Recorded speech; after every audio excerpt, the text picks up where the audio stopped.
ধর্ষণের অভিযোগে গ্রেফতার সিভিক ভলেন্টিয়ার। বীরভূমের ঘটনা এটি।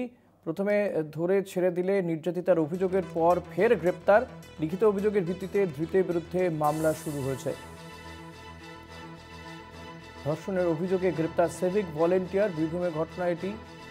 প্রথমে যদিও বা ছেড়ে দেওয়া হয়েছিল, পরে নির্যাতিতার অভিযোগের ভিত্তিতে গ্রেফতার করা হয় সিভিক ভলেন্টিয়ারকে।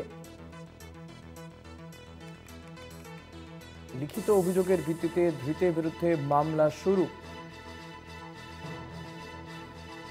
মনাবীর বংশী রয়েছেন আমার সঙ্গে টেলিফোনে। মনা, ঠিক কি অভিযোগ উঠছে এই সিভিক ভলেন্টিয়ারের বিরুদ্ধে?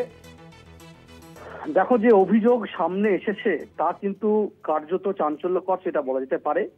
বীরভূমের পাইকড় থানার এলাকার ঘটনা বলা যেতে পারে। দেখো, যেটা জানতে পারছি যে সেখানেই একজন মহিলা এই অভিযোগ সামনে নিয়ে এসছে যে গতকাল রাত্রে পাইকড় থানায় কর্মরত একজন সিভিক ভলান্টিয়ার তার বাড়িতে ঢুকেছিল।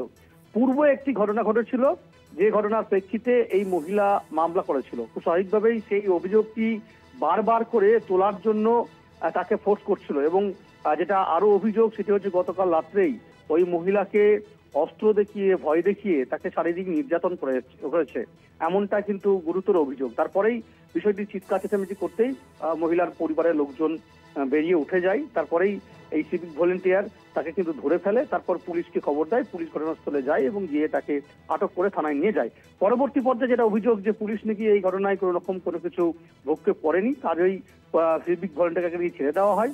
পরবর্তী পর্যায়ে যখন রিটার্ন কমপ্লেইনটা ছাড়া যাওয়ার পরে তারপর দেখা যায় যে পুলিশকে, অর্থাৎ সিভিক ভলেন্টিয়ারকে ইতিমধ্যেই কিন্তু পাইকড় থানার পুলিশ আটক করেছে। পরবর্তীকালে গ্রেপ্তার করা হয়েছে বলে আমরা এখনো পর্যন্ত খবর পাচ্ছি। এবং এই ঘটনায় রীতিমতো কিন্তু এলাকায় একটা চাঞ্চল্যকর পরিবেশ তৈরি হয়েছে, সেটা কিন্তু বলা যেতে পারে। ধন্যবাদ মনা। কথা বলছিলাম প্রতিনিধি মনাবীর বংশীর সঙ্গে।